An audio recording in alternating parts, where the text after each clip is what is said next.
आज हमारा इंग्लिश ऐसे का फर्स्ट लेक्चर है।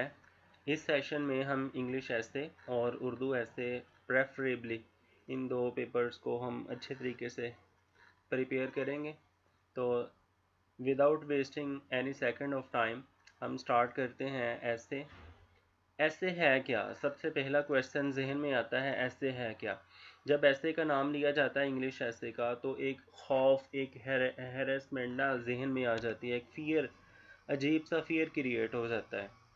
तो एक एक किस्म का एक डर है जो हमारे इधर पाकिस्तान में CSS PMS कैंडिडेट्स या उसके अलावा जो फ्रेश एस्पायरेंट्स हैं उनके जहन में एक फैला हुआ है। तो जबकि ऐसे प्रैक्टिस का नाम है और ऐसे कुछ भी नहीं है, इसमें कुछ भी टफ नहीं है।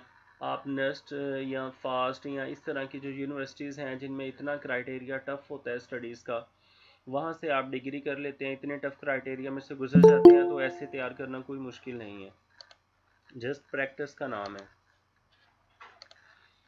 तो ऐसे डिबेट है, आप डिबेट देखते हैं, टीवी पर हो रही होती है, कमेंट्री हो रही होती है। फॉर एग्जांपल आप देखते हैं कोई भी एंकर पर्सन है, जब वो कोई टॉपिक स्टार्ट करता है, 1 आवर का उसका शो है, तो वो कोई टॉपिक स्टार्ट करता है और फिर उस पर वो कमेंट करने के लिए उसके जो आस्पेक्ट्स हैं सारे के सारे डिस्कस करने के लिए कि कोई भी प्रॉब्लम है वो क्यों हुआ, कैसे हुआ, उसके काजेस क्या हैं, फिर उसके इम्पैक्ट्स क्या हुए हैं और उसके बाद अब सॉल्यूशंस क्या हैं। तो आपने देखा होगा वो कमेंट्री हो रही होती है, डिबेट हो रही होती है, तो वो ऐसे ही है।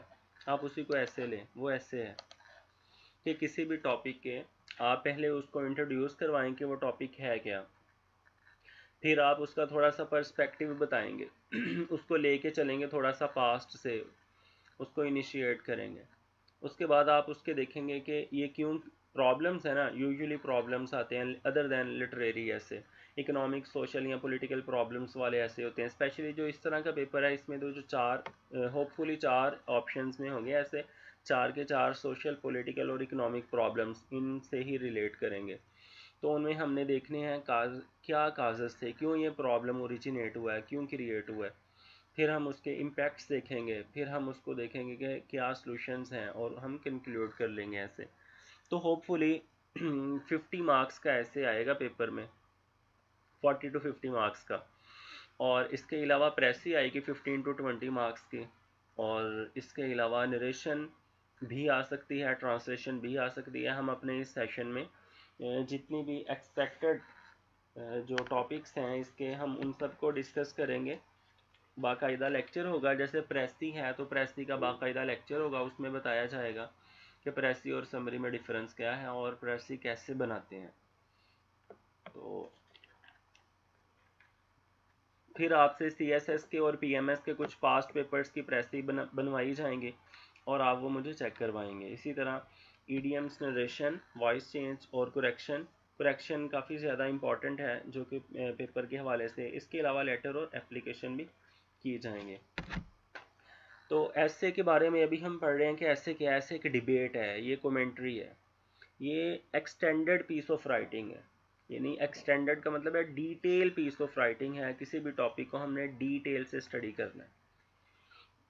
कोई भी केस है, ग्लोबल वार्मिंग है, इसके अलावा जेंडर इक्वेलिटी है, तो हमने उसको फुली प्रेजेंट करना है।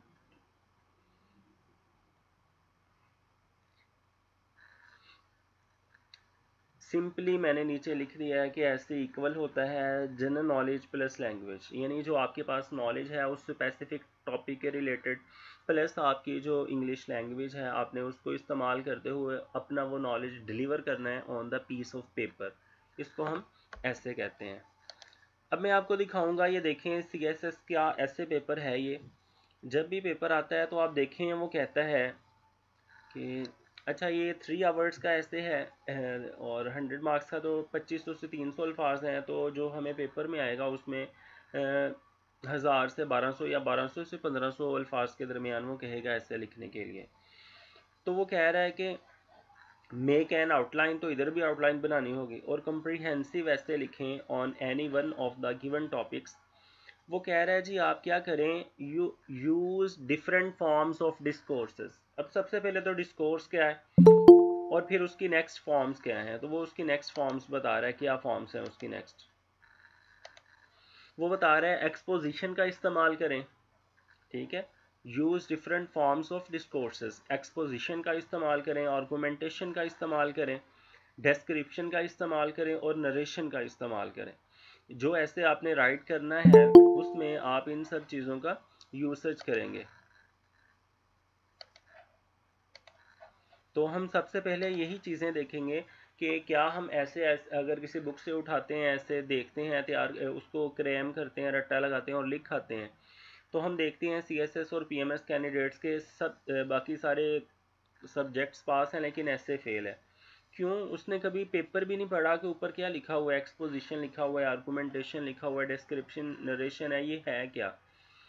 तो इस तरह यानी ऐसे पास नहीं होता कि आपने जस्ट क्रैम कर लिया बुक से और आप उसको लिख आएंगे तो पास हो जाएंगे। नहीं, ये एक कमेंट्री है, डिबेट है, आपको डिबेट करनी पड़ेगी। आपका जो भी स्टांस होगा ना, आप पॉजिटिव स्टांस लें, नेगेटिव स्टांस लें, कोई भी लें, यानी उस टॉपिक का पॉजिटिव या नेगेटिव। जैसे सोशल मीडिया है, आप उसके पॉजिटिव इम्पैक्ट्स की तरफ चले जाएं या नेगेटिव, या ग्लोबलाइजेशन है, आप उसके पॉजिटिव इम्पैक्ट्स या नेगेटिव इम्पैक्ट्स की तरफ चले जाएं। आपने उसको ना प्रूव करना होता है। अगर आप उसको प्रूव कर लेते हैं, चाहे आपने जो भी उसका एस्पेक्ट लिया है, तो आप कैसे पास है। तो आपने मुकम्मल डिबेट करनी है। अब डिबेट कब हो सकती है? जब उसका नॉलेज हो, उस टॉपिक का मुकम्मल नॉलेज हो, फिर डिबेट हो सकती है, फिर कमेंट्री हो सकती है।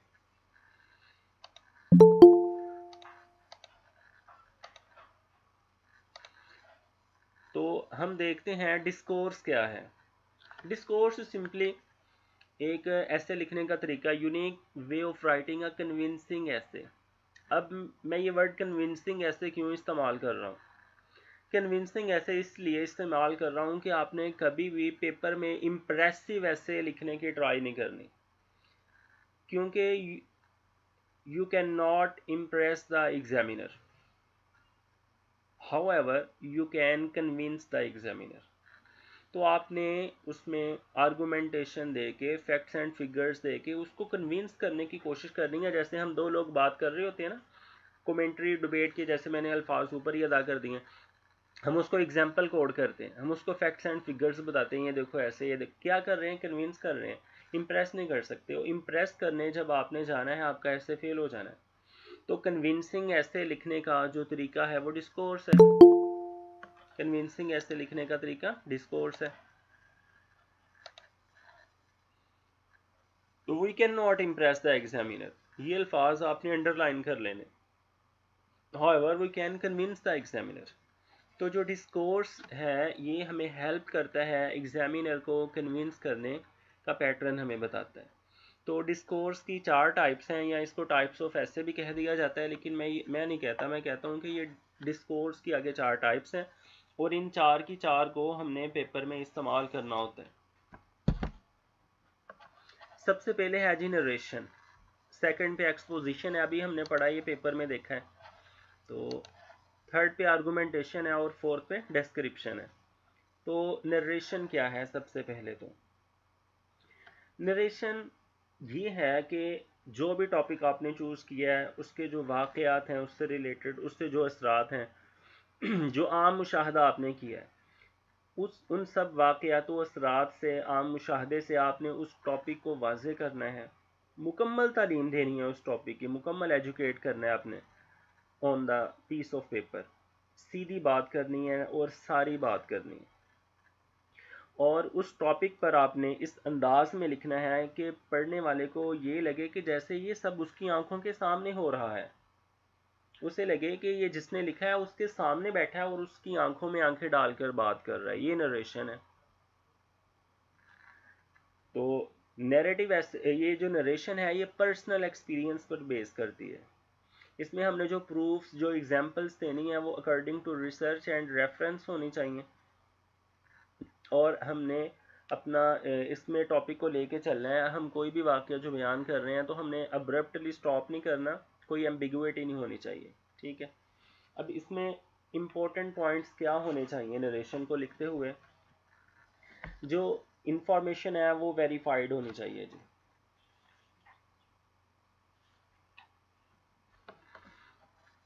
Discuss all factors during narration. आप ये ना कभी भी ख्याल करें कि ये चीज़ उसको पता होगी, आप समझें उसको कुछ नहीं पता, उसको कुछ नहीं पता। आप ऐसे समझें कि अ मैन ऑफ स्ट्रीट है, आम बंदा है वो, उसको आपने सारी बात बतानी है।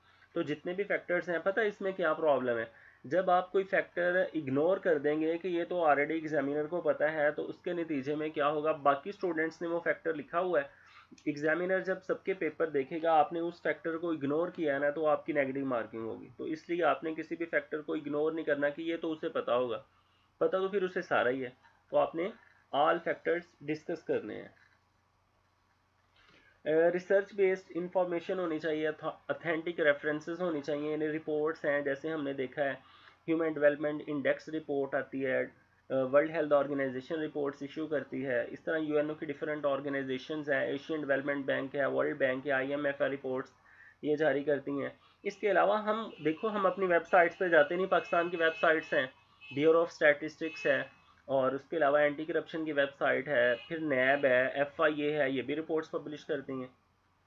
राइटिंग में कोई एम्बिगुइटी नहीं होनी चाहिए, स्मार्ट वर्क होना चाहिए। स्मार्ट वर्क की यानी कि अब जब मैंने कह दिया कि सारे फैक्टर डिस्कस करने हैं, तो आपने उसको स्मार्टली करना है, आप हर एक की डिटेल लिखने नहीं बैठने लग जाना, बता देना है उसको कि ये चीज़ है।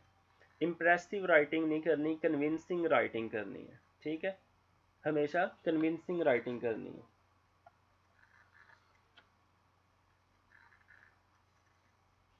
तो इसमें आपने यानी अपने जो आपका मुशाहदा है, देखो आप ग्रेजुएशन की है आपने, या मास्टर्स किया हुआ है, या आपने एमफिल किया हुआ है, तो आपका जो मुशाहदा है उस टॉपिक के रिलेटेड आपने उसको अपने अल्फाज में बयान करना है।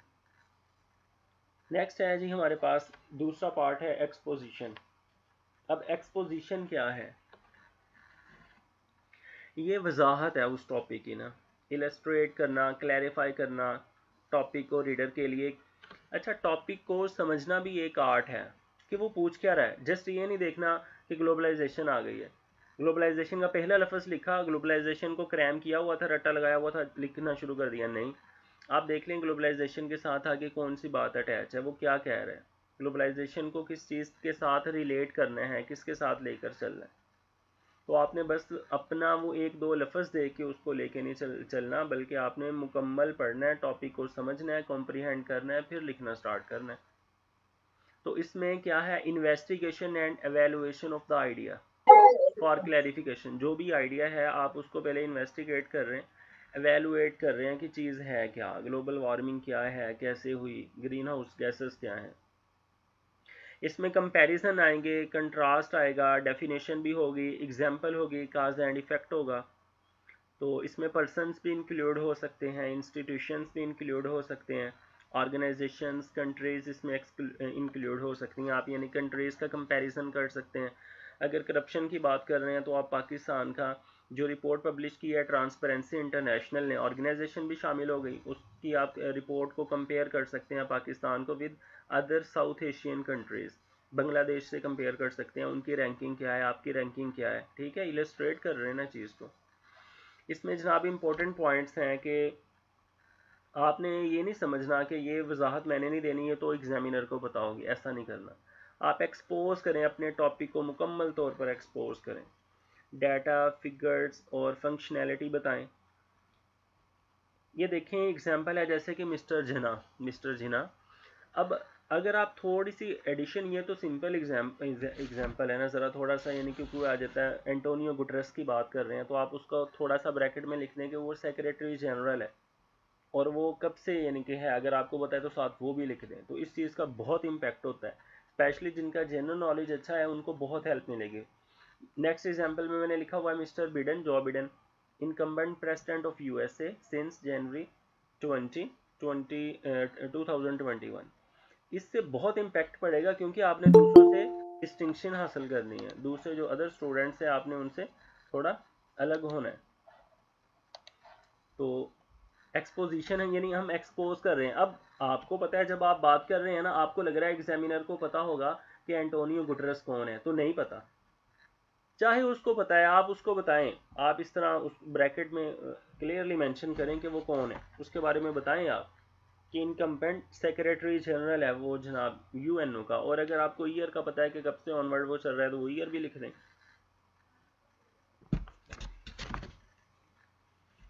इसमें आपने टॉपिक की असलियत खोल के रख देनी है उसके सामने, उसका सियाको सबाक भी बताना है, समझाना है, मुकम्मल तौर पर तारुफ करवाना है। आपने किसी भी बात, जगह, शख्स, कुछ भी हो, आपने उसका मुकम्मल तारुफ करवाना। नीचे मैंने एक्सपोजिशन लिखा हुआ है आपकी आसानी के लिए कि हु, व्हेन, व्हाई, ये तीनों चीज़ें आपने बतानी है। अगर किसी आप ऑर्गेनाइजेशन का जिक्र कर रहे हैं ना, फॉर एग्जांपल आपने एशियन डेवलपमेंट बैंक का जिक्र करना है, तो आप बताएं। अगर आपको पता है कि उसका हेडक्वार्टर बैंकॉक में है, आप वो भी बता दें। आपको पता है 1966 में बना है, आप वो भी बता दें। यूएनओ की बात हो रही है तो आपको पता है उसके हेडक्वार्टर्स न्यूयॉर्क में है, तो आप बता दें। और 45 में बनी है, बता दें। आप ये ना समझें कि उसको पता होगा, आप बताएं चीज़ को, वाज़े तौर पर एक्सप्लेन करें। तीसरे नंबर पर जनाब हमारे पास है आर्गुमेंटेशन।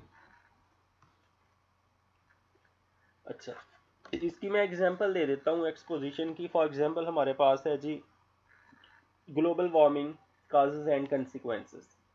तो ये काज एंड इफेक्ट वाला आ गया, यानी इसकी काजेस क्या हैं और इसके इफेक्ट्स क्या हैं। इसी तरह अगर आ जाए globalization has created more problems than solutions, तो इसमें भी आप देखें कंपैरिजन आ गया। कंपैरिजन करना है अपने प्रॉब्लम्स और सॉल्यूशंस का, आपने कौन सा स्टांस लेना है और एंड पे आपने कंक्लूजन में लिखना है और उसी को वेरीफाई, जो स्टांस आपने ले लेना है प्रॉब्लम्स वाला या सॉल्यूशंस वाला, आपने उसी को वेरीफाई करना है। फैक्ट्स एंड फिगर्स देने हैं, बताना है इतनी डेवलपमेंट हुई है, इस रीजन ने डेवलपमेंट की है, और एंड पे आपने कहना है कि जनाब ये सॉल्यूशंस ज़्यादा हैं प्रॉब्लम से। या वो पूछने लग जाता है इंफॉर्मेशन टेक्नोलॉजी ब्लेसिंग है कि कर्स है, तो ये कंट्रास्ट है, इसमें भी आप बताएंगे ब्लेसिंग है कि कर्स है, क्या है, जो भी होगा वो आप बताएंगे जनाब ये है ये। नेक्स्ट हम चलते हैं जी आर्गुमेंटेशन की तरफ। तो आर्गुमेंटेशन आपको पता है, हमने आर्गुमेंट करना है, दलाइल देने हैं, कायल करने की कोशिश करनी है। यहाँ पर हमने उसको कन्विंस करना है, जो भी हमने अपना स्टांस ले लिया ना, हमने उस स्टांस पर उसको लेके आना है। उसके लिए आपको पता है हमें फैक्ट्स एंड फिगर्स देने पड़ेंगे, हमें रिपोर्ट्स देनी पड़ेंगी, हमें डिफरेंट जो न्यूज़पेपर हैं उनका, या जो किसी ने स्पीच की है उसका रेफरेंस दे सकते हैं। फॉर एग्जांपल यानी बेनज़ीर भुट्टो ने मोहतरमा उन्होंने कहा हुआ है कि democracy is the best revenge. Quote, हम उनका कोट है वो कोट कर सकते हैं। डेमोक्रेसी का अगर टॉपिक है, जेंडर इक्वालिटी का है, तो हम माओ का कह सकते हैं, उसने कहा कि आधा आसमान तो औरतों ने सर पे उठाया हुआ है। तो ये हम आर्गूमेंट करेंगे। अब माओ चूँकि चाइना तरक्की कर रहा है, माओ ने उसको तरक्की के रास्ते पर डाला है, तो हम माओ ज़ेडुंग की जब बात करेंगे तो वो एक कन्विंसिंग पैटर्न है। हम कन्विंस कर रहे हैं कि जनाब देखो उन्होंने कहा है और उधर ऐसा ही है, जो लेडीज़ हैं वो मर्दों के शाना बशाना काम कर रही हैं। इसमें हमने एविडेंस कलेक्ट करना है, जनरेट करना है, एवेलुएट करना है, और हमने जो भी पोजीशन ली हुई है ना, जैसे अभी हमने देखा हम सोल्यूशन में जा रहे हैं, प्रॉब्लम में जा रहे हैं ग्लोबलाइजेशन के, हमने उस बात जो हमने स्टांस लिया हुआ है ना, उस पोजीशन को हमने बेहतर बनाना है।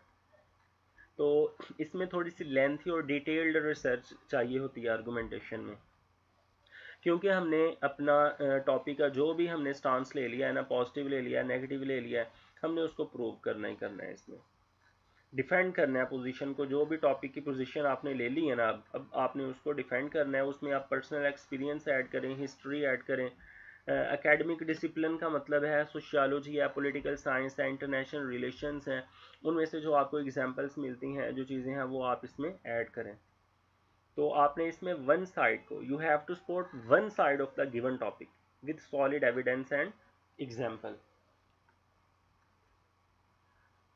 अस्सलाम वालेकुम। तो क्वेश्चंस को ना at the end of class address किया जाएगा। अभी रिकॉर्डिंग है तो आप at the end of class questions address करेंगे इंशाल्लाह। अब फॉर सर एग्जांपल मेरी देखें, आवाज आ रही है आपको? Argumentation hello. है, तो आर्गुमेंटेशन में हम क्या करेंगे,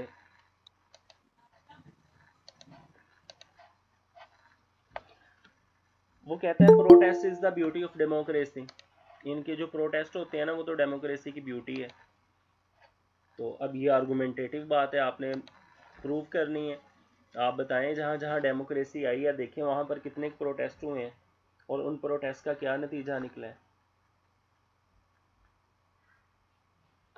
तो आर्गुमेंटेशन यहाँ पर हम करेंगे फिर। अच्छा जी, जो आर्गुमेंटेशन है इसकी मैंने फर्दर दो टाइप्स की हुई हैं। एक क्रोनोलॉजिकल आर्गुमेंटेशन है, इसमें हम पीरियड ऑफ टाइम या ईयर्स ऑफ परफॉर्मेंस है उनको लेके चलेंगे, पीरियड ऑफ टाइम से चार्ट्स बनाएंगे, टेबल बनाएंगे, कंपैरिजन हम बिल्ड करेंगे with the help of data, ठीक है, चार्ट्स की मदद से, टेबल्स वगैरह बना के, और उसके अब फ्यूचर होरिजन भी बताएंगे, एक्सपेक्टेशंस, रिजल्ट्स, आउटकम्स जो होंगे, फ्यूचर पर्सपेक्टिव्स होंगे इसमें, हम वो भी बताएंगे। Do not ignore a common point, मैंने पहले भी बताया, आप किसी भी पॉइंट को कॉमन समझ के इग्नोर ना करें कि ये तो एग्जामिनर को पता होगा, ये कॉमन सी बात है, नहीं, आप यही समझें कि आप एक आम सा बंदा है, कोई गली में आपको मिल गया और आप उसको समझा रहे हैं। वेरीफाइड डाटा हमेशा यूज़ करें। तो उस टॉपिक का जो मोस्ट इम्पोर्टेंट स्टांस है ना, आप वो वाला लें, ठीक है, जो इम्पोर्टेंट है, और जो आर्गूमेंटेशन है वो वाइटल एंड स्पेसिफिक टाइम्स पे यूज़ करें। दूसरी है जियोग्राफिकल आर्गूमेंटेशन। इसमें दो चीज़ें होती हैं, पर्सनैलिटी एंड प्लेस। इसके बारे में बाकायदा ये कहा जाता है कि जब आपको कुछ भी ना मिल रहा हो तो आप यहाँ से शुरू कर लें, ठीक है, यानी कि पर्सनैलिटी, प्लेस, कंपैरिजन आप बनाना शुरू कर दें पर्सनैलिटी से, या कोई प्लेस है, ऑर्गेनाइजेशंस हैं उनका, कंपेयर अदर स्टेट्स, यूनियंस। देखो आप टॉपिक में ना फंस गए, अब आपको समझ नहीं आ रही आप कहाँ जाएं, आप उस चीज़ का कंपैरिजन शुरू कर दें स्टेट्स के साथ, यूनियंस हैं, यूरोपियन यूनियन है, हमारी सार्क है, फॉर एग्जांपल कश्मीर का इशू आ गया, तो आप बताएं जनाब कि उधर उन्होंने कोसोवो को आज़ादी ले दी है, यूरोपियन यूनियन थी तो उन्होंने कोसोवो को सर्बिया से आज़ादी ले दी है, तो इधर आप बताएं सार्क, ओआईसी, इस यूनियन का उस यूनियन से कंपैरिजन करेंगे जनाब, इधर तो कुछ नहीं हो रहा। इंटरनेशनल इंस्टीट्यूशंस हैं उनका रोल देखेंगे जनाब, यूएन ने वहाँ पर तो आज़ादी दे दी है, तो इधर कश्मीर में क्यों नहीं वो अपना रोल प्ले कर रहा। कंपैरिजन में करैक्टर, प्लेस, कंडीशन सब कुछ ही ऐड हो सकता है। नंबर 4 पे है हमारे पास जनाब डेस्क्रिप्शन।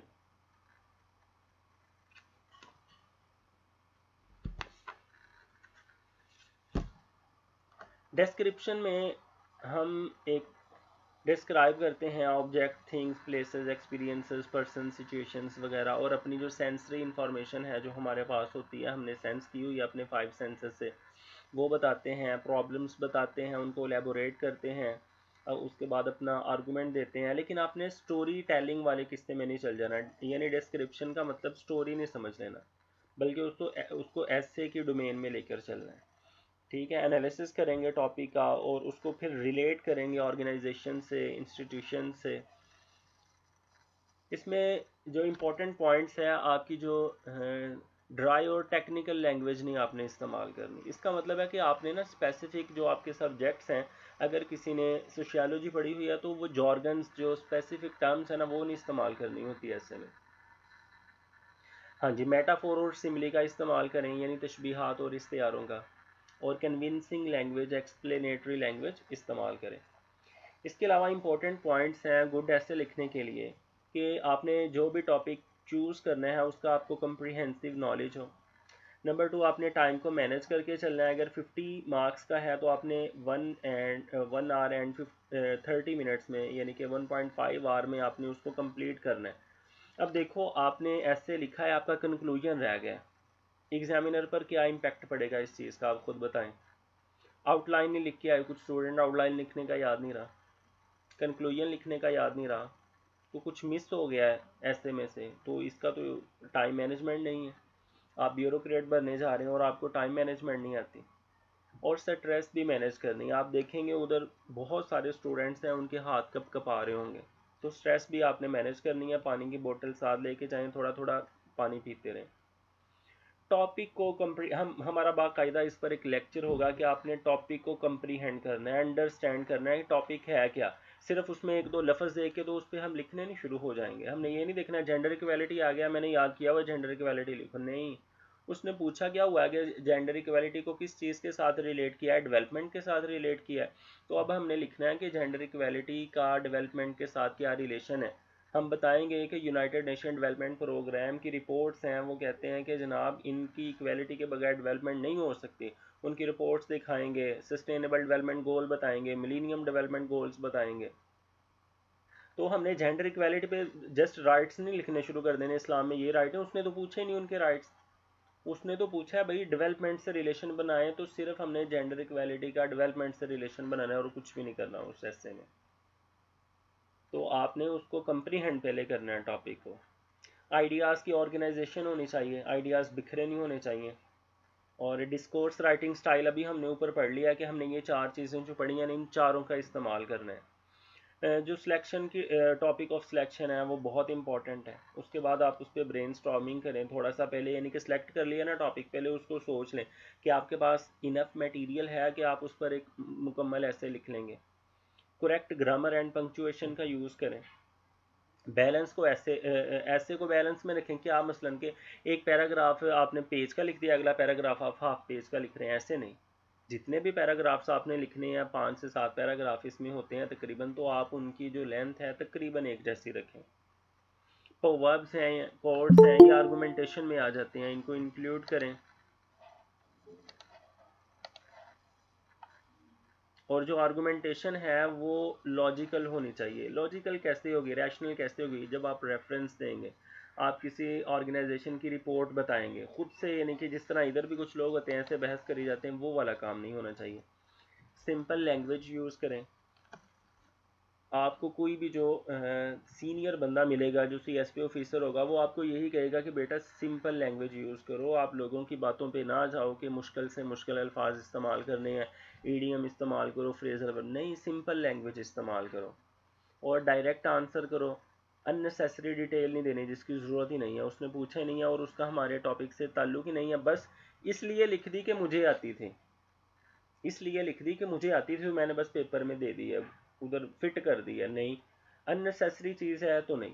ऐसा ही है कि जैसे मैं आपसे कहूँ मुझे पानी का गिलास ला दो, और आप कहो कि सर मुझे कल की छुट्टी चाहिए, पहले पानी का गिलास तो ला दो, मैंने तो पानी का गिलास मांगा है, ये तो आंसर है ही नहीं जो आप दे रहे हो। तो वो पानी में पी लो, उसके बाद आप कहो कि मुझे छुट्टी चाहिए। कोहेरेंस होनी चाहिए आइडियाज़ में, ठीक है, कनेक्टिविटी यानी कि होनी चाहिए। हम जो एक्सपेक्टेड टॉपिक्स है प्रिपरेशन के, जिनको हम प्रिपेयर करेंगे, उनमें ग्लोबल वार्मिंग है, यानी कि क्लाइमेट चेंज। जब मैं एक टॉपिक कह रहा हूँ तो उसके हम जितने भी एस्पेक्ट्स हैं ना उनको डिस्कस कर लेंगे। ग्लोबल वार्मिंग, क्लाइमेट चेंज, ये सारा हम एक ही टॉपिक में इसको क्लियर करेंगे। नेक्स्ट सोशल मीडिया है, इसका रोल है डेवलपमेंट में, डेमोक्रेसी में इसका रोल। और जो लिमिटेशंस हैं फ्री स्पीच पर, जैसा कि ब्लास्फेमी केसेस हो रहे हैं, आपने देखा है न्यूजीलैंड में होते हैं, स्वीडन में होते हैं, तो ये ब्लास्फेमी केसेस के हवाले से, यानी इन पर लिमिट, उनकी कंट्रीज़ में लिमिटेशन नहीं है, तो इसका क्या है कि क्यों नहीं है लिमिटेशंस, इसके बारे में हम एक कैसे करेंगे। जेंडर इक्वलिटी है, इसमें वुमेन एम्पावरमेंट है, या इस्लाम में उनके राइट्स क्या हैं, या डेवलपमेंट से इनका क्या लेना देना है।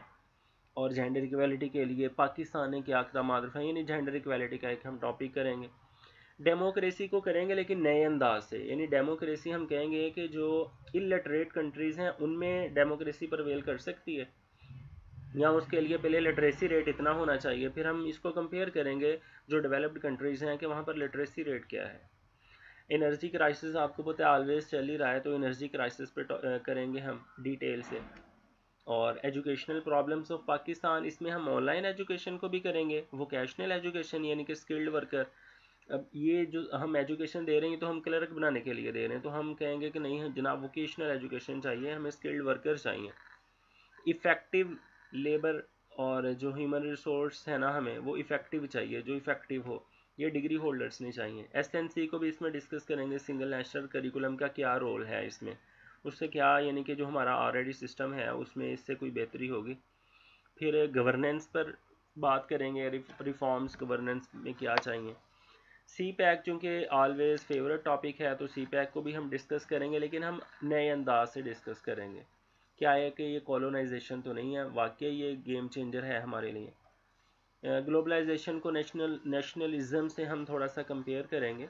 तो इसके अलावा इकोनॉमिक प्रॉब्लम्स हैं पाकिस्तान के, चैलेंजेस क्या हैं, और जो फॉरेन एड है, क्या आईएमएफ से कर्जे लेने से हमारे इकोनॉमिक मसाइल हल हो सकते हैं कि नहीं हो सकते। फॉरेन पॉलिसी को डिस्कस करेंगे। और आर्टिफिशियल इंटेलिजेंस, फॉरेन पॉलिसी को ना हम इस प्रटेक्स्ट में करेंगे कि जैसे अब एक ट्राइंगल बनी हुई है पाकिस्तान के लिए, भी पाकिस्तान बीच में है, हमारे एक तरफ यूएसए और चाइना है, तो हम हमारा इंक्लिनेशन किस तरफ होना चाहिए, ठीक है, इंक्लिनेशन टवर्ड्स चाइना और यूएसए। आर्टिफिशियल इंटेलिजेंस करेंगे, मेरिट्स और इसके डीमेरिट्स, और डिजिटल रेवोल्यूशन, इंफॉर्मेशन टेक्नोलॉजी, और पाकिस्तान क्या डिजिटल रेवोल्यूशन के लिए रेडी है। और इसी तरह टूरिज़्म का हम करेंगे, इसका बहुत बड़ा प्रॉस्पेक्ट है टूरिज़्म का। और जो सोशल प्रॉब्लम्स हैं पाकिस्तान की, जिनमें ओवर पॉपुलेशन है, करप्शन है, इन्फ्लेशन है, ये 14 टॉपिक्स हम कोशिश करेंगे सारे करें, लेकिन हम 10 से 12 तो इंशाल्लाह कंफर्म करेंगे। एग्जाम्पल के तौर पर हम ग्लोबल वार्मिंग वाला चेक कर लेते हैं कि हम आउटलाइन कैसे उसकी ड्रा करेंगे और कैसे देखेंगे। कि देखें जी, हमारे पास सबसे पहले हम इंट्रोडक्शन, ये आउटलाइन है, आउटलाइन में हम सबसे पहले इंट्रोडक्शन लिखेंगे। अब इंट्रोडक्शन में आगे है क्या, इंट्रोडक्शन में ग्लोबल वार्मिंग होती क्या है। मैंने पहले भी बताया, हमने इग्नोर नहीं करना किसी भी चीज़ को। आपने ये नहीं कहना कि ग्लोबल वार्मिंग उसको पता है, आप 1.5 लाइन में उसको एक्सप्लेन कर देंगे। अभी हमने जो डिस्कोर्सेस देखे हैं उसमें देखा कि डेफिनेशन भी इंक्लूड है, तो आप बयान कर देंगे तो कोई फ़र्क नहीं पड़ने लगा 1.5 से 2 लाइन से। और ग्रीन हाउस गैसेस कौन सी हैं और उनका कॉन्सेप्ट क्या है, ग्रीन हाउस इफ़ेक्ट क्या है, और उसको बताएंगे इंट्रोडक्शन में कि जनाब जो प्लैनेट्स हैं उनमें सिर्फ अर्थ ही एक ऐसा प्लैनेट है जहाँ पर ज़िंदगी है। और फिर बताएंगे कि जनाब एक ही प्लेनेट है और उस पर भी ग्लोबल वार्मिंग की वजह से लाइफ को थ्रेट क्रिएट हो गया। तो ये इंट्रोडक्शन में हम पर्सपेक्टिव, उसका थोड़ा सा डेफिनेशन और उसकी हिस्ट्री थोड़ी सी, ये सारा कुछ हम बता देंगे। फिर हम बताएंगे जनाब काजेस क्या हैं ग्लोबल वार्मिंग की, तो उसमें हम मज़ीद आगे उसको डिसइंटीग्रेट करेंगे अपने टॉपिक को कि एंथ्रोपोजेनिक फैक्टर्स, यानी इंसान की वजह से जो फैक्टर्स हैं उनमें डिफॉरेस्ट्रेशन है, जंगलात में कटाव हम बहुत ज़्यादा कर रहे हैं, फोसल फ्यूल की बर्निंग है, और इंडस्ट्रियलाइजेशन बहुत ज़्यादा है, अनसस्टेनेबल एग्रीकल्चरल एक्टिविटीज़ हैं, स्प्रे का यूज़ बहुत कर रहे हैं, फर्टिलाइज़र का यूज़ बहुत कर रहे हैं, सॉइल पोल्यूट हो रही है, उससे पोल्यूशन क्रिएट हो गई, वाटर पोल्यूशन हो गई, एरोसोल्स का इस्तेमाल लिमिटेड नहीं है, अनलिमिटेड है, क्लोरोफ्लोरोकार्बन, हाइड्रोफ्लोरोकार्बन का emission, landfills, over population, mining, ठीक है। तो ये वो फैक्टर्स हैं जो इंसान के पैदा करते हैं। उसके बाद कुछ नेचुरल फैक्टर्स भी हैं जिनमें, लेकिन इनकी हम बाकायदा उधर रिपोर्ट से वाजे करेंगे कि जनाब ये जो नेचुरल फैक्टर्स हैं ये तो शुरू से भी होते आ रहे थे, और अभी भी अगर 100% ग्लोबल वार्मिंग है तो उसमें 1 से 2% किरदार नेचुरल फैक्टर्स का है, बाकी 98 से 99% किरदार तो एंथ्रोपोजेनिक फैक्टर्स का ही है। तो फिर भी हम लिखेंगे प्लेट टेक्टोनिक्स है, वोल्केनिक इरप्शन है, और फ्लक्चुएशन है सोलर रेडिएशन में, फॉरेस्ट फायर्स है, आपने देखा है ये ब्राज़ील की तरफ साउथ अफ्रीका के जंगलों में आग लग जाती है, और वाटर वेपर का एयर में होना, क्योंकि वो भी इन गैसेस को एब्जॉर्ब कर लेते हैं। अब इसके इफ़ेक्ट्स क्या है, रेपरकेशंस क्या हैं, इसका नुकसानात क्या हैं, इम्पैक्ट क्या हुए इसके। ओजोन डिप्लीशन हो गई जनाब, जो हमारे ग्लेशियर्स हैं वो मेल्ट होना शुरू हो गए हैं, ओशन में एसिडिफिकेशन हो गई है, जो मेरीन लाइफ है उसको थ्रेट हो गया अब उधर, सी लेवल इंक्रीज हो गया, ठीक है। नेचुरल डिज़ास्टर्स बहुत ज़्यादा हो गए, अभी आपने देखा पाकिस्तान में नेचुरल डिज़ास्टर ये फ्लड की शक्ल में। और हेल्थ इम्पैक्ट्स हैं इसके, लाहौर में जो रहते हैं उनको पता है, उनकी आंखें ख़राब ही रहती हैं, 10 मिनट के लिए बाइक पर बाहर से हुए तो आंखें दुखने लग जाती हैं। एग्रीकल्चरल प्रोडक्शन में कमी हो गई है, क्यों? क्योंकि ज़मीन आहिस्ता आहिस्ता एसिडिफाइड हुई जा रही है ना, तो अब उसकी प्रोडक्शन कम हो रही है, हम अनलिमिटेड इस्तेमाल कर रहे हैं एग्रीकल्चर का, स्प्रेस का, बायोडाइवर्सिटी लॉस भी है। अब ग्लोबल इनिशिएटिव्स क्या लिए हैं, ठीक है, इंटरनेशनली ग्लोबल वार्मिंग को कम्बट करने के लिए, टैकल करने के लिए मॉन्ट्रियल प्रोटोकॉल हुआ जनाब 1987 में, और इसका पर्पस था प्रिजर्व और रिस्टोर रखना है ओजोन लेयर को। फिर इसके तहत की गाली अमेंडमेंट हुई है 2016 में, उसमें हाइड्रोफ्लोरोकार्बन्स को भी ऐड किया गया, और UN framework convention on climate change हुई है 1992 में, अर्थ स्मिथ इसको कहते हैं। इसमें ग्रीन हाउस गैसेस की कंसनट्रेशन के बारे में बात की गई। फिर इसके तहत सीओपी बनी, conference of parties annual discussion के लिए, क्योटो प्रोटोकॉल साइन हुआ, बाली समिट हुई है, कोपनहेगन समिट हुई है, कैनकन समिट हुई है, डरबन समिट हुई है। अब जब तैयार करेंगे, अब देखो ना डाटा कितने आउटलाइन में, इतना ज़्यादा नॉलेज जब आपने गेन कर लेना है तो आपके पास तो टाइम 1.5 घंटा बहुत थोड़ा है। आपने कहना सर मेरे पास तो इतना मटीरियल है, मैं 3 घंटे लिख सकता हूँ।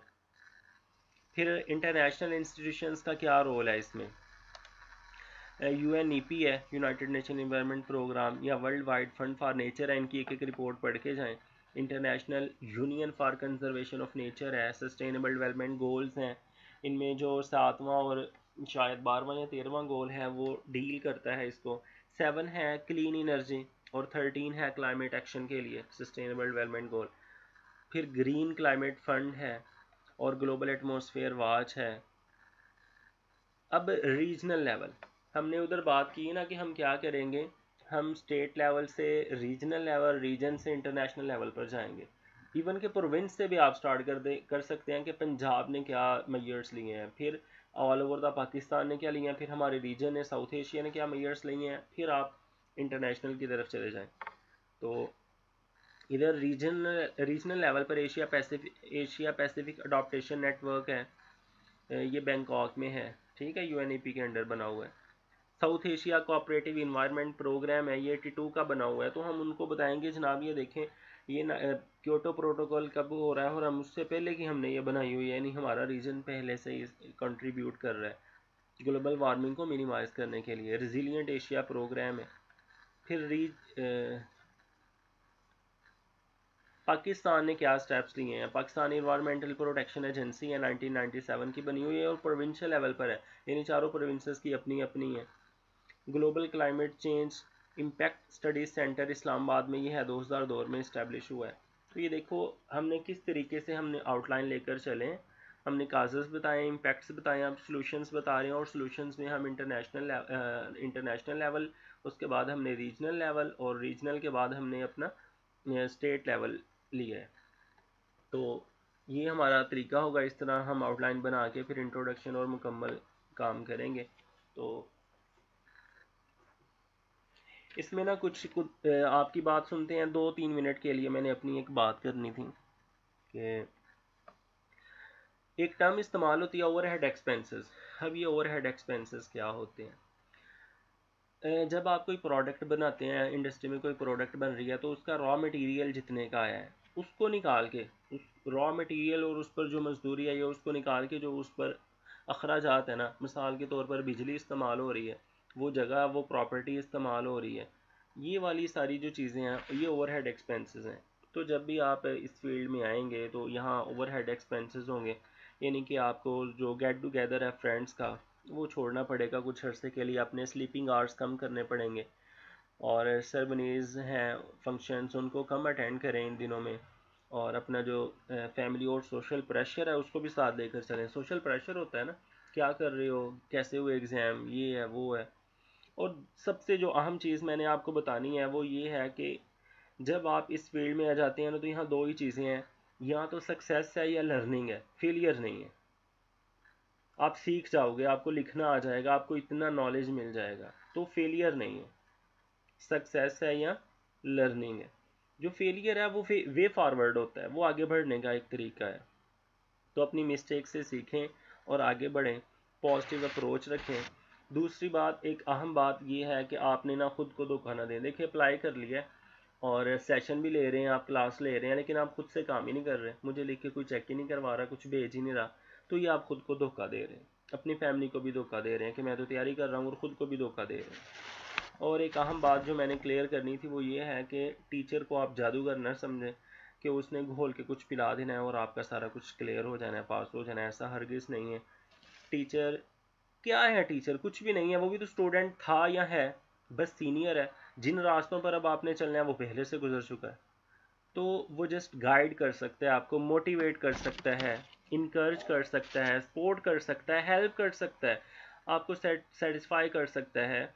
आप फेल हो गए हैं या फेलियर है, तो फेलियर मैंने बताया फेलियर कुछ नहीं है, लर्निंग ही है वो भी। तो तब आपके साथ यानी डिस्कशन आप टीचर के साथ कर सकते हैं। तो आपने टीचर को जादूगर नहीं समझना, वो भी एक इंसान ही है, जस्ट आपको मोटिवेट करेगा, आपको गाइड करेगा। और ना कर पाने का डर भी दिल से आपने निकाल देना कि नहीं होगा तो क्या होगा। और बहुत सी ज़्यादा अपॉर्चुनिटीज़ आती रहती हैं, तहसीलदार से बेहतर भी जॉब्स होती हैं, अल्लाह ताला बेहतर जानता है आपके लिए कौन सी जॉब बेहतर है। तो ज़िंदगी ख़त्म नहीं हो जाएगी, ठीक है। और उसके अलावा भी जो भी कमीशन है, सिंध है, बलूचिस्तान का कमीशन है, या पंजाब पब्लिक सर्विस कमीशन है, जब आप इस फील्ड में आ जाते हैं तो आपकी ट्रेनिंग अभी से स्टार्ट होगी, चाहे आपकी जॉब नहीं ना हुई। देखो जब आप फेलियर होता है टूटते हैं ना आप एक दफ़ा, 2-3 दिन पढ़ने को दिल नहीं करता, कुछ खाने को दिल नहीं करता, फिर अपने आप को आप जोड़ते हैं, फिर एक रिज़ल्ट आता है, आप फिर टूटते हैं, फिर जोड़ते हैं। ये ट्रेनिंग है। जॉब के दौरान बहुत सारे मसाइल होते हैं, स्पेशली जो पीपीएससी से जॉब्स अनाउंस होती हैं, तहसीलदार की जॉब बहुत चैलेंजिंग जॉब है। तो आपकी अभी से तैयारी शुरू हुई है कि आप कभी बिखर रहे हैं फिर जुड़ रहे हैं, बिखर रहे हैं फिर जुड़ रहे हैं, ठीक है। तो ये कमीशन एक जॉब नहीं है। जब आप पीपीएससी की तरफ आ गए हैं, पैसे कमाने के बहुत सारे रास्ते हैं, अब आपने देखा है फ्री लॉन्सिंग है, पता नहीं क्या क्या कुछ है, अली बाबा है और गेस्ट पोस्टिंग है, एससीओ का इतना काम है। इट मीन आपका ख्वाब है, ये एक अचीवमेंट है, ड्रीम है, डिज़ायर है आपकी, पैसे कमाना नहीं है, सिर्फ जॉब नहीं है, बल्कि ये आपका ख्वाब है।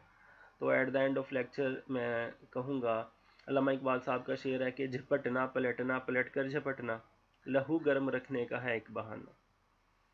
तो आप एक जॉब हुई है और आगे ज़िंदगी में आगे से आगे, आगे से आगे, आगे से आगे बढ़ते जाएं, तो यही मेरा आपके लिए पैगाम है आज के लिए।